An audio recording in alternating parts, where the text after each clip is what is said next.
Hello guys, welcome to ఎడ్యుచి topics. So ఈరోజు మనం టైం స్లిప్ గురించి మాట్లాడుకుందాం. సో లైట్ చేయకుండా we step in to the topic. Time. What is time? Time అంటే ఏంటిది? మీ అందరికీ తెలుసా, టైం ఒక్కొక్క ప్లేస్లో ఒక్కొక్కలాగా యాక్ట్ చేస్తుంది. ఫర్ ఎగ్జాంపుల్, మన భూమి మీద ఒక ఎక్స్పెరిమెంట్ చేశారు. అది ఒక 2 వాచెస్ తీసుకొని మన భూమి మీద ఒక వాచ్ పెట్టారు, అలాగే ఒక ఏరోప్లేన్లో ఒక వాచ్ పెట్టారు. ఒక ఏరోప్లేన్ ఒక రోజంతా భూమి చుట్టూ ఒక రైడ్ వేసి వచ్చింది. సో ఆ ఏరోప్లేన్కి మన భూమి మీద ఉన్న 2 వాచ్ కంపేర్ చేసి చూస్తే ఆ ఏరోప్లేన్లో 0.5 సెకండ్స్ తక్కువగా ఉంది. అంటే మన భూమి మీద ఏరోప్లేన్ కన్నా 0.5 సెకండ్స్ ఫాస్ట్గా వెళ్ళింది. సో బెస్ట్ ఎగ్జాంపుల్ చెప్తాను. మనందరికీ తెలుసు, మన భూమి మీద ఇయర్కి 365 డేస్ ఉంటాయి. మీ అందరికీ తెలుసా, మార్స్ మీద ఇయర్కి 687 డేస్ ఉంటాయి. సో మార్స్లో 1 ఇయర్ అయిపోయే లోపల మన భూమి మీద 2 ఇయర్స్ అయిపోతాయి. అంటే మార్స్ తోటి కంపేర్ చేసి మన భూమి 1 ఇయర్ చాలా ఫాస్ట్గా నడుస్తుంది. అంటే మార్స్ 1 ఇయర్ స్లోగా నడుస్తుంది. సో ఇక్కడ మీరు ఏం చూస్తారంటే, టైం ఒక్కొక్క ప్లేస్లో ఒక్కొక్కలాగా యాక్ట్ చేస్తుంది. మీ అందరూ ఇంటర్స్టెల్లార్ మూవీ చూసే ఉంటారు. అందులో మన హీరో, మెయిన్ క్యారెక్టర్, అతని టీంతో ఒక ప్లానెట్ మీదకి వెళ్తారు.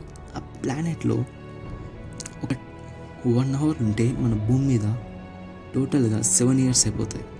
అంటే ఆ ప్లానెట్లో 1 hour is equal to in our earth 7 years. So అక్కడ వాళ్ళ ఏదో ప్రాబ్లం వచ్చి 2 అవర్స్ 48 మినిట్స్ ఉండాల్సి వస్తుంది. సో వాళ్ళు ఒక స్పేస్ స్టేషన్ నుంచి, అంటే ఒక స్పేస్ స్టేషన్ లాగా ఉంటుంది, అక్కడి నుంచి ఒక స్పేస్ షిప్ వేసుకొని అందులోకి వెళ్తారు. సో మరి 2 అవర్స్ 40 మినిట్స్ తర్వాత వెళ్ళి ఆ స్పేస్ స్టేషన్ దగ్గర వెళ్తే అతని ఫ్రెండ్ ఒకడు ఉంటాడు. ఆ ఫ్రెండ్ ఏం చెప్తాడు తెలుసా, మీరు వెళ్ళి ఇప్పటికి 21 ఇయర్స్ అవుతుందని చెప్తాడు. అంటే వాళ్ళు వెళ్ళింది జస్ట్ 2.5 అవర్స్, కానీ వాళ్ళ ఫ్రెండ్కి 21 ఇయర్స్ అయిపోతుంది. అంటే మీరు ఇక్కడ అబ్జర్వ్ చేయాలి, టైం ఇక్కడ సేమ్ ఉండదు. సో ఇప్పుడు నేను కొన్ని time slip and time glitch incidents చెప్తాను. Time slip number 1, Rudolph Fentz. 1951లో ఒక దగ్గర ఒక రుడాల్ఫ్ ఫెన్స్ అనే అతను యాక్సిడెంట్ అయి చనిపోతాడు. ఆ కేసుని ఒక సిన్సియర్ పోలీస్ ఆఫీసర్కి చెప్తారు. అతని ఇన్వెస్టిగేట్ చేసినాక ఏం మాట తెలుసుకుంటారంటే, అసలు రుడాల్ఫ్ ఫెన్స్ అనే అతను అసలు ఈ భూమి మీద లేడు. సో రుడాల్ఫ్ ఫెన్స్ నైబర్స్ దగ్గరికి వెళ్ళి అంతా సెర్చ్ చేస్తారు. కాకపోతే వాళ్ళు ఏమంటారంటే, రుడాల్ఫ్ ఫెన్స్ చనిపోయి ఇప్పటికీ 400 ఇయర్స్ అయిపోతుంది అని అంటారు. ఈ పోలీస్ ఆఫీసర్కి అసలు అర్థం కాదు. వెళ్ళి ఒక అమ్మాయిని కన్సల్ట్ చేస్తారు. ఆ అమ్మాయి ఎవరంటే రుడాల్ఫ్ ఫెన్స్ వైఫ్. సో ఆమె ఏం చెప్తుందంటే, ఒక 5 ఇయర్స్ బ్యాకే నా హస్బెండ్ చనిపోయానని చెప్తుంది. కానీ ఈ కేసు ఆమెకు వివరించాక ఆమె ఏం చెప్తుందంటే, రుడాల్ఫ్ ఫెన్స్ మా హస్బెండ్ వాళ్ళ తాతయ్య పేరు కూడా రుడాల్ఫ్ ఫెన్స్. అతను 15th సెంచరీలో ఈవినింగ్ బయటికి వెళ్తానని చెప్పి అక్కడే వెళ్ళిపోయాడు. అంటే మీరు ఈ స్టోరీలో అర్థం చేసుకోవాల్సింది ఏంటో తెలుసా, అతను ఈవినింగ్ బయటికి వెళ్తానని చెప్పి వెళ్ళి టైం స్లిప్ అయి 1950లో ప్రత్యక్షమై 1950లో యాక్సిడెంట్ అయి చనిపోతాడు. సో ఇదొక time slip incident. Time slip incident 2, Robert Victor Goddard. అతను ఒక ప్లేస్కి వెళ్ళాలనుకుంటాడు.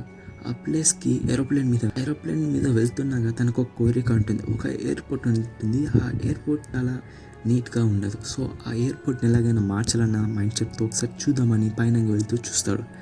హఠాత్తుగా ఒక తుఫాన్ వస్తుంది. ఆ తుఫాన్ వచ్చి ఎమ్మడి సన్లైట్ వస్తుంది. అతను చూసే లోపల ఆ ఎయిర్పోర్ట్ మొత్తం చాలా నీట్గా కొత్త ప్లేన్స్తో, అలాగే అక్కడ ఉన్న వర్కర్స్ అందరూ బ్లూ కలర్ డ్రెస్ వేసుకొని బ్లూ కలర్ యూనిఫామ్లో అతనికి కనిపిస్తాడు. ఎమ్మడి షాక్ అవుతాడు. ఇప్పుడే కదా ఇంత నీట్గా లేకుండా ఎమ్మడి ఇంత రీకన్స్ట్రక్ట్ ఎట్లా అయింది అని అనుకునే లోపల ఎమ్మడి మళ్ళీ తుఫాన్ వచ్చి ఎమ్మడి మళ్ళీ సన్లైట్ వస్తుంది. ఎమ్మడి చూసి బ్యాక్ టు నార్మల్, ఆ ఎయిర్పోర్ట్ మళ్ళీ బ్యాక్ టు నార్మల్ అవుతుంది. అతనికి అర్థం కాక వెళ్ళి అతని కొలీగ్స్కి చెప్తాడు. ఆ కొలీగ్స్ ఏమంటారంటే ఏంటి ఇతను ఇంత ఫులిష్గా మాట్లాడుతున్నాడని అనుకుంటారు. అసలు ఏంది ఆ కొలీగ్స్ అందరూ ఇతన్ని చాలా గౌరవిస్తారు. ఇంత పెద్ద ప్రొఫెసర్ అయ్యండి ఇలా ఫులిష్గా ఎలా మాట్లాడగలుగుతున్నారని అంటారు. తర్వాత ఇక్కడ ట్విస్ట్ ఉంటుంది. ఎగ్జాక్ట్లీ 4 years తర్వాత, కరెక్ట్ 4 years తర్వాత, అంటే 1935 to 1939 సేమ్ రాబర్ట్ వెక్టర్ గోల్డర్ చెప్పినట్టు ఆ ఎయిర్పోర్ట్ మొత్తం సేమ్ బ్లూ కలర్ యూనిఫామ్తో వర్కర్స్ ఉంటారు. అలాగే కొత్త కొత్త ప్లైన్స్, చాలా రిఫ్రెష్గా ఉంటుంది. సో ఆ ఇన్సిడెంట్ రియల్. అతను టైమ్ స్లిప్ నిజంగా చేశారు. Time slip number 3, meeting himself. Hong Kong నోటిస్ట్ ఒకసారి అతను బాల్కనీలో ఉన్నప్పుడు ఒకసారి అతను ఇంటి లోపలికి వెళ్తే అతనికి ఫ్లోర్ మొత్తం తడిగా ఉంది, మొత్తం వాటర్ వచ్చినట్టు.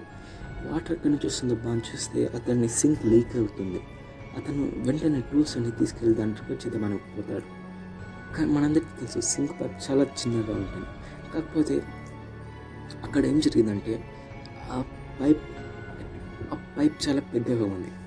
ఆ పైప్లో చేతి పెట్టే కొద్దీ లోపలికి పోతూనే ఉంది. అంటే ఏం తెలియకుండానే లోపలికి పోతూనే ఉంది. మన హాంకాంగ్ నోటిస్ట్కి ఇంట్రెస్ట్ వచ్చి అలాగే లోపలికి వెళ్తారు. ఎంబడే ఫ్లాష్ వచ్చి అతను తన సింక్ నుంచి బయటపడతారు. టైం సేమ్ ఉంది, అతని వాచ్లో టైం సేమ్ ఉంది. కాకపోతే ఇయర్ ఎక్కడుందంటే అతను 2006 నుంచి 2042కి వెళ్తాడు. బయటికి వెళ్ళి చూస్తే అలాంటి ఒక వ్యక్తి ముసలిగా ఆయనకు కనిపిస్తారు. ఇక్కడ ట్విస్ట్ ఏందో తెలుసా, ఆ ముసలాయనని ఈయన. సో అతను 2006లో ఏ సింక్లో అయితే వెళ్తాడో అదే సింక్ నుంచి బయటకి 2042లో వస్తారు. అతను ఇది విన్నాక ఎవరు పెద్ద నమ్మలేదు, ఎక్కువ పట్టించుకోలేదు. కాకపోతే ఇక్కడ కొన్ని ఎవిడెన్సెస్ చూపిస్తే అందరు దీని మీద ఇంట్రెస్ట్ పెట్టారు. సో వాళ్ళు సేమ్ అతనికి ఒక టాటూ ఉంటుంది. సో వాళ్ళు ఒక సెల్ఫీ తీసుకున్నారు, అలాగే వాళ్ళ టాటూను కూడా ఫోటో తీసుకున్నారు. సో ఈ ఎవిడెన్స్ చూసాక ప్రతి ఒక్కరు షాక్ అయిపోయారు, ఎలా ఇలా జరుగుతుందని.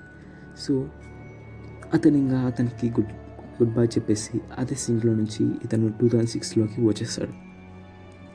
So that's it for guys, time slip incidents and about time గురించి అంతే. ఈ వీడియో కానీ మీకు బాగా కనెక్ట్ అయ్యింటే please like, share and comment. ఇంకా మీ ఫ్రెండ్స్ అండ్ ఫ్యామిలీస్ కూడా షేర్ చేయండి. ఇంకా ఇలాంటి మరికొన్ని వీడియోస్ కోసం నా ఛానల్ని వెంటనే సబ్స్క్రైబ్ చేయండి అండ్ పక్కన బెల్ ఐకాన్ని క్లిక్ చేయండి. Thank you.